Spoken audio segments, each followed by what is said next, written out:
Before getting into performing basic database operations, let us create a simple table by name users for now in a database. If you are using our labs, you will be getting a database and user which will be prefixed with your OS username, and the password will be published by our portal. In my case, I am logging in as itversity as user, and hence the database name is itversity underscore sms underscore db. Username is this one. You are seeing a hard-coded password here. However, in your case, the password will be whatever is provided as part of the portal. I will also be changing the password once the user is created, so that the password is not revealed for others. Make sure to use complex password if you are trying to set up these databases in your own environment.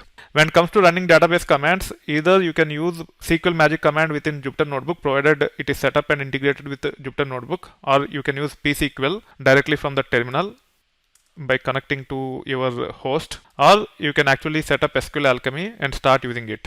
You can use the tool as per your preference, as long as you have the credentials which have right permissions to create databases and tables as well as users. You should be good to go.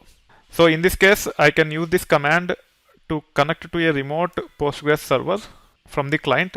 So the client is on my Ubuntu host and the database is running on Docker container. Even though the container is internal to this host, still it is kind of simulating as if I am connecting remotely. I have to specify the host name like this. Otherwise, it will try to connect to the local database which is running on the host itself, if there is a database running on host. Also, we need to specify the port so that it can talk to the database in the Docker container. In my case, the database is set up using 5433 port as part of the Docker container. Actually, it is set up using 5432, but it is published as 5433 on the host. That's why we have to use this. And then -W will prompt for the password. Now I am entering the password. I am inside the database. So either you can use pSQL from a remote machine like this. If your pSQL or Postgres is running as part of the Docker container, you can use this command to connect to that Postgres database server using pSQL CLI. In this case, you just have to replace your Docker container name here and then pSQL-U Postgres, which will let you connect as super user. Now I am connected as super user. You can see that it is pSQL 13.0.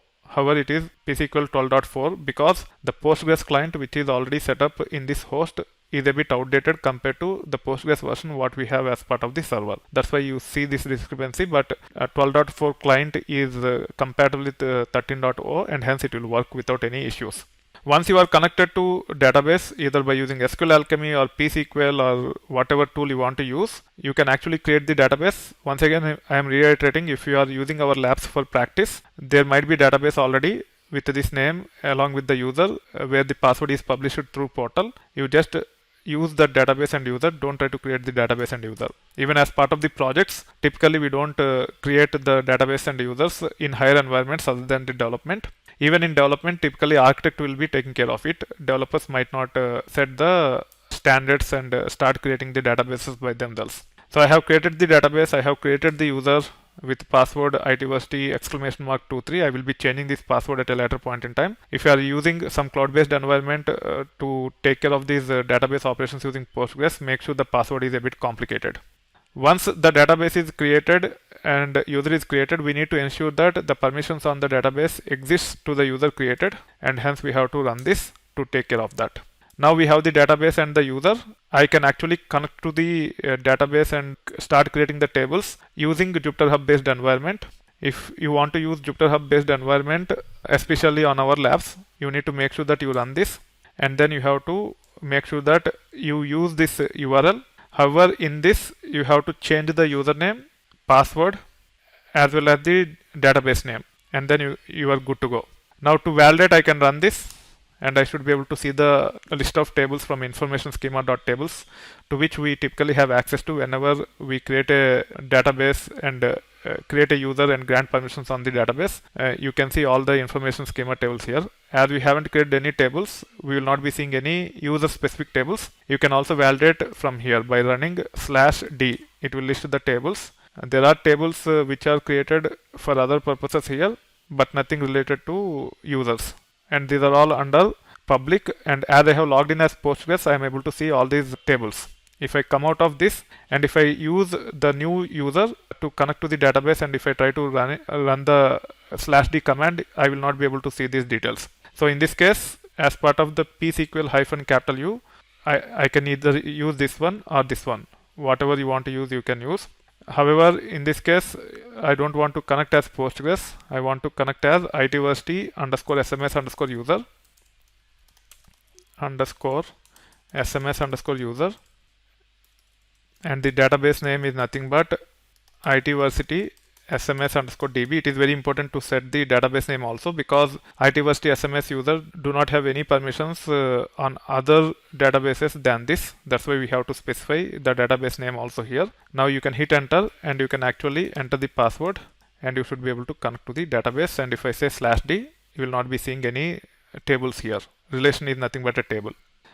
Once we create the table, we should be able to see the results. If you are using SQL Alchemy based approach with the %SQL magic command, if your command has to be in multiple lines, you have to just use this %SQL result underscore set, and then you have to have this double less than keys or characters, and then you should be able to create the table. This will take care of creating the table. We can validate by saying /d here. Now we have users table and user ID sequence, because user ID is of type serial and primary key. You can also run the information schema.tables where table name equal to users. As this is multi-line, the output is assigned to this variable called as result set. To see the details, you can actually run display of result set like this, and you should be able to see the details here.